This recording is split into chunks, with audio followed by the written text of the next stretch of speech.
Hey everyone. I was gonna do another hot takes video today, but I didn't really feel like it. Um, you know, I've been trying new meds and it's kind of been a whatever type of situation. I almost really didn't make a video, but I wanted to make something that I would enjoy making, and I hope it's something that you enjoy listening to.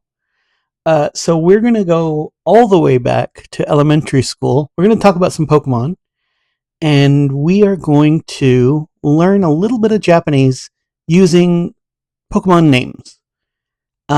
This video assumes that you have some passing vague knowledge of Japanese, or that you like listening to me, or that you just like learning nerd things. There's going to be some of that in there. Editor me, hit the intro.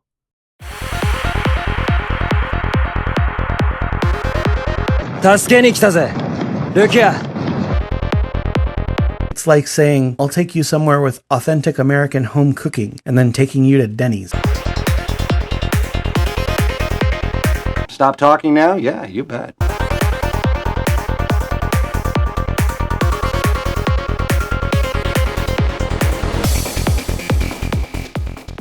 Okay, we are going to start with Bulbasaur. Bulbasaur is the first Pokemon and my favorite Pokemon, and I love him. Bulbasaur's Japanese name is Fushigidane, and Fushigidane is actually really simple and straightforward. Fushigi means strange, as in unusual or mysterious, and Dane is actually from Tane, which means seed. Some characters will change to their alternate forms, as you can see on this picture here. However, Dane has a different secondary meaning as well. You see, take for example the sentence, Watashi wa kawaii desu. That ending, des, which we can kind of use to mean a be verb in English, is actually formal Japanese. The casual form is da. And this, combined with ne, is often used to mean something like, isn't it? Or otherwise encourage agreement. You might hear it in something like, kono keiki wa oishii da ne, which would mean, this cake is good, right? Because Japanese is a society that stresses importance of cohesion, things like this are often used to show agreement with each other. So when saying, it's hot outside, atsui desu, we would say, atsui desu ne, to mean, it's hot, right? This is something we can both agree on.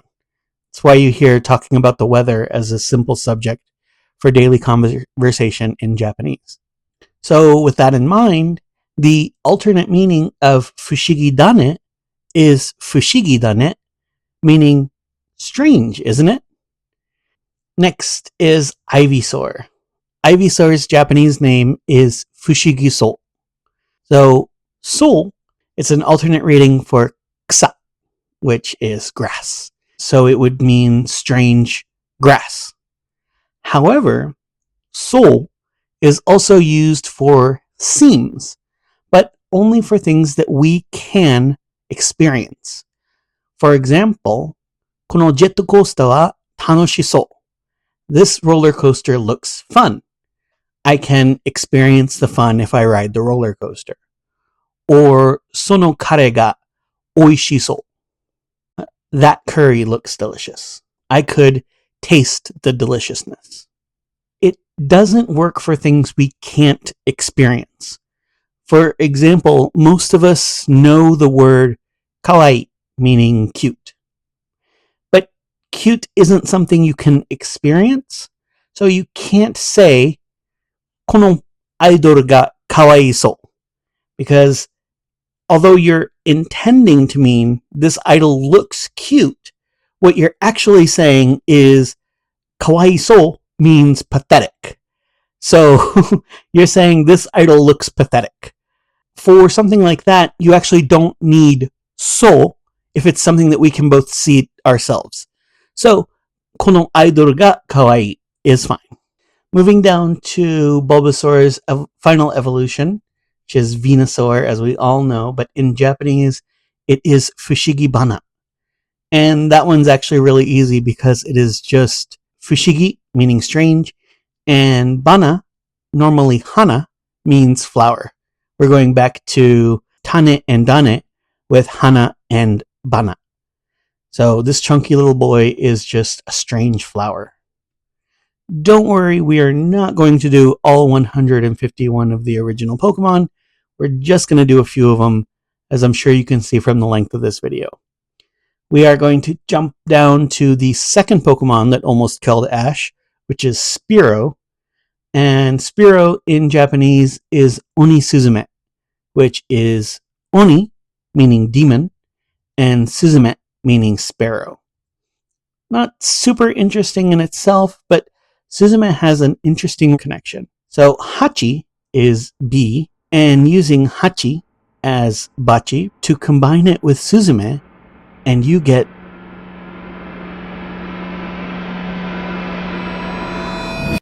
which really makes me wonder how sparrows are perceived in Japan, and also explains why I was mugged by sparrows my last year living in Kanagawa. Fearow is less exciting. It's just Oni Doriru, which is demon drill. It could also be Dori from Tori, which means bird, but I think it's just demon drill. And here's a guy double-fisting drills. That's safe. Let's jump down to Farfetchd. Its design is actually based on a Japanese saying, which is Kamo ga negi o shotte kuru, which means a duck comes along bearing its own spring onion. The English equivalent to this would be saying something like, a pig comes along eating its own apple. On meat too sweet as summer's wafting breeze. Can I have them? Mine ears are open only to the pleas of those who speak ye old English. Sweet maiden of the spit, grant now my boon, that I might sup upon suckling pig this noon. Whatever. And in generally it means like something good happens, or hey, a lucky thing happened. This is often shortened as just saying kamonegi, like how we often say, oh, 2 birds, instead of saying to kill 2 birds with 1 stone. Or like I make my friends say, same hat. There's no reason for that. But Farfetchd, its Japanese name is Kamonegi. And next we have some more grass types, because I feel about grass types like weird people feel about misshapen fruits. Like, who's going to love them if I don't? Anyway, Oddish. Oddish's name in Japanese is actually closer than you'd think. It's Nazo no Kusa. Nazo means enigma, and Kusa, like we talked about earlier, means grass. Nazo in Japanese is a term for like a riddle or a quiz question, a mystery, something like that. So if you think about it, Oddish as Nazo no Kusa and Ivysaur as Fushigi kind of have the same name, which is interesting. Next is Gloom, whose name in Japanese is Kusai Hana. As we learned with Venusaur, Hana is just flower, and Kusai is stinky or smelly. So even in Japanese, we are just roasting this guy. Poor little thing. No wonder he's got anxieties. Finally, we grab our leaf stone, and we're at Vileplume. Vileplume in Japanese is Rafuresha.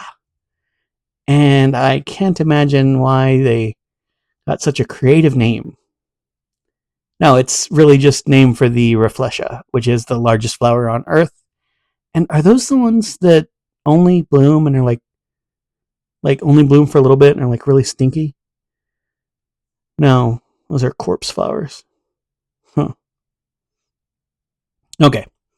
Well, so far we've learned a couple of names, and now we're going to learn some history, which I think is interesting.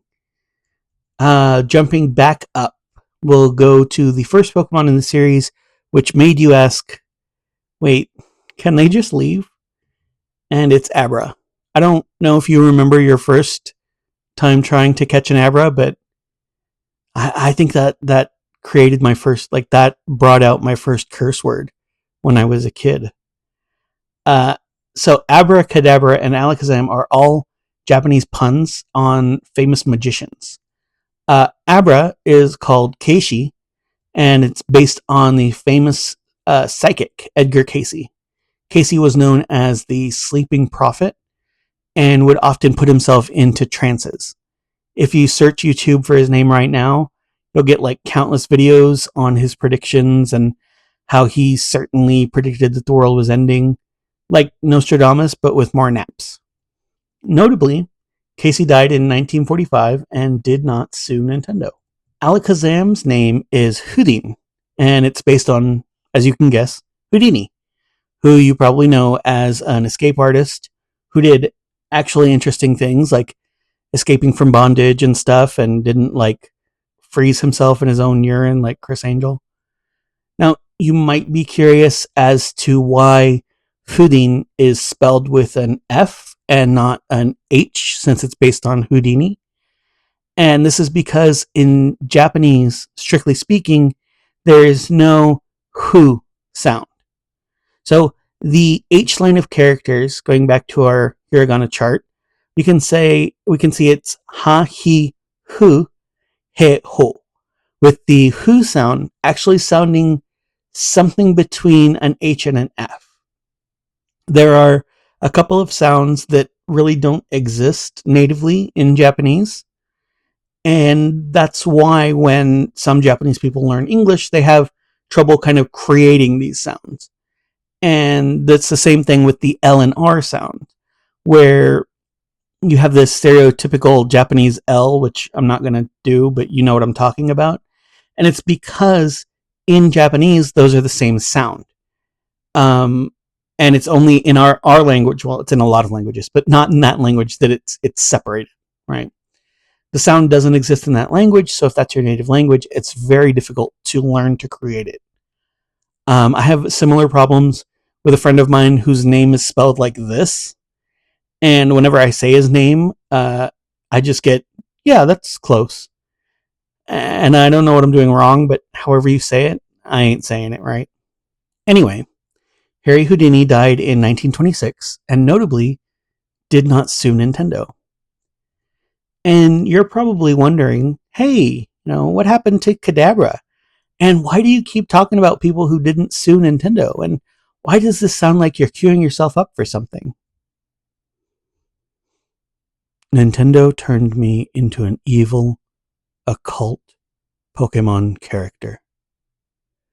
Nintendo stole my identity by using my name and my signature image. Kadabra's Japanese name is Yungera.